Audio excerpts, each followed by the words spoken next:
So now we're moving on to the last video in the series. This video is going to deal with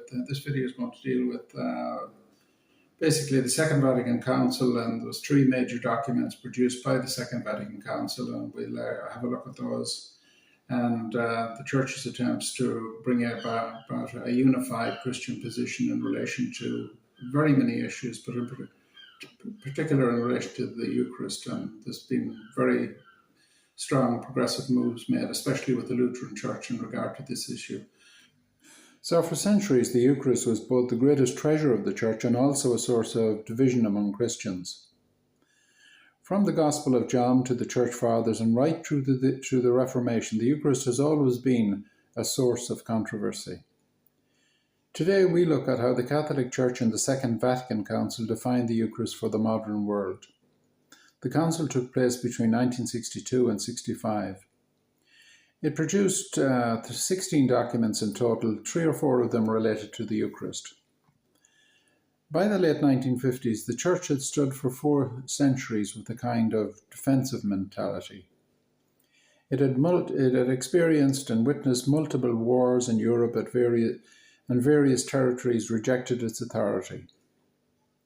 But in recent decades, the world had moved on. Various forms of atheism had produced communism and Nazism and other such evils. Radio and TV and other forms of communication had developed, and so it was time for the Church to reconnect with the world and present its message in a more modern way. The Mass was celebrated in Latin in an attempt to maintain its mystery, but it lacked the energy of the early Church. The apostles and the early Christian leaders saw the Eucharist as the risen Christ, and many of them actually lost their lives defending such beliefs. But as the centuries passed, the Church got involved in worldly affairs, settling disputes between kings and princes, and in the process it acquired vast amounts of land and became an immensely powerful and wealthy organization. The Church controlled all aspects of life, actually, from baptism to marriages to property wills, right up to who sat on the royal throne in many countries. And so when Luther nailed his 95 Theses to a cathedral door in Germany, he wasn't just starting a local debate. He began a revolution which soon spiraled out of control as various royal families throughout Europe took sides in this colossal dispute. Christians actually in many territories were forced to follow their leaders, and this created chaos all over Europe. But by the 20th century, the world had moved on. The age of reason and atheism had produced new monsters in the form of communism and Nazism, and so by the late 1950s, it was time for the Church to face these challenges of the modern era.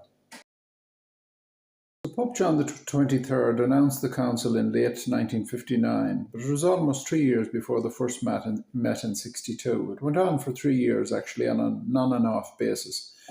For the first time, members of the Orthodox and Protestant churches were also welcomed as observers. The Council produced 16 documents in all, 3 or 4 of them relating to the Eucharist. The first was known as Sacrosanctum Concilium.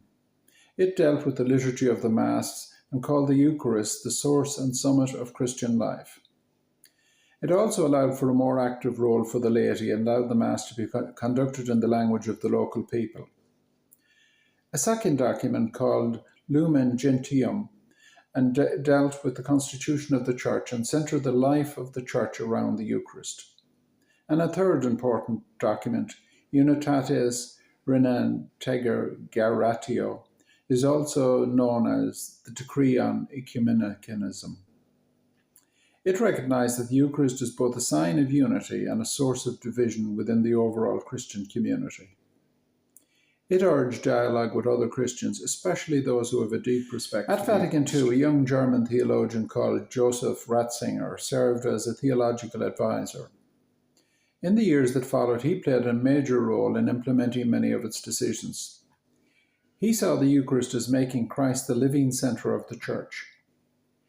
He actually agreed with Thomas Aquinas that Christ is truly, really and substantially present, but that he's not physically present in the Eucharist in the local material body sense. This clarification was quite important in that many Catholics struggled with this issue for years as a result of poor teaching.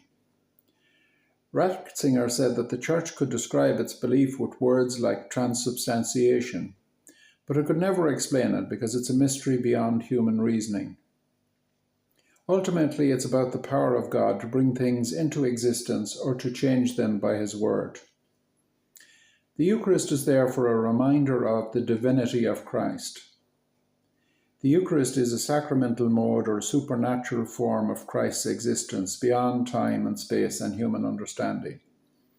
So it's the mission of the Church to protect this mystery. So Vatican II changed nothing regarding the Eucharist. It mainly repeated the language of 1215 and the Trent Council of the 16th century. In a wider context, Vatican II meant that the Catholic Church was willing to speak to other Christian communities. The Church now referred to other Christians as separated brethren. In a 1971 statement regarding the real presence in the Eucharist, this was signed by the Anglican and the Catholic Church. And under Pope John Paul II, the Church continued to promote dialogue between churches. In 1999, just at the end of the century, a joint statement on the Declaration of Justification was signed with the Lutheran churches. And 4 years later, in 2003, the Pope said that he regarded the Eucharist as the heart of Christian unity, but he also recognized that full communion was not yet possible with other Christian communities.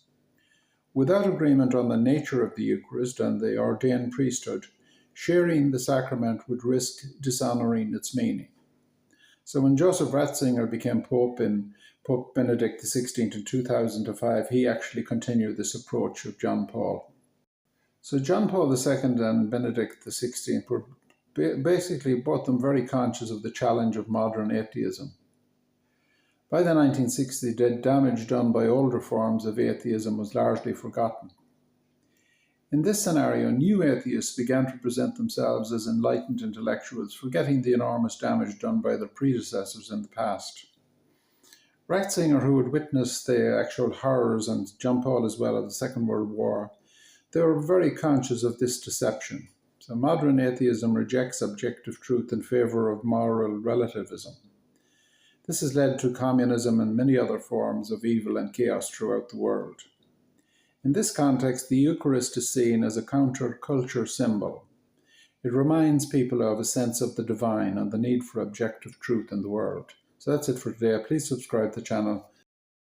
So that's it for the end of the series, 6 videos on the Eucharist. And I hope you enjoyed the videos. And if you haven't seen some of them, if you haven't subscribed so far, if you'd like to subscribe, you can actually catch up with all the videos. I'll put them all into the same playlist. And thank you for watching, and goodbye for now.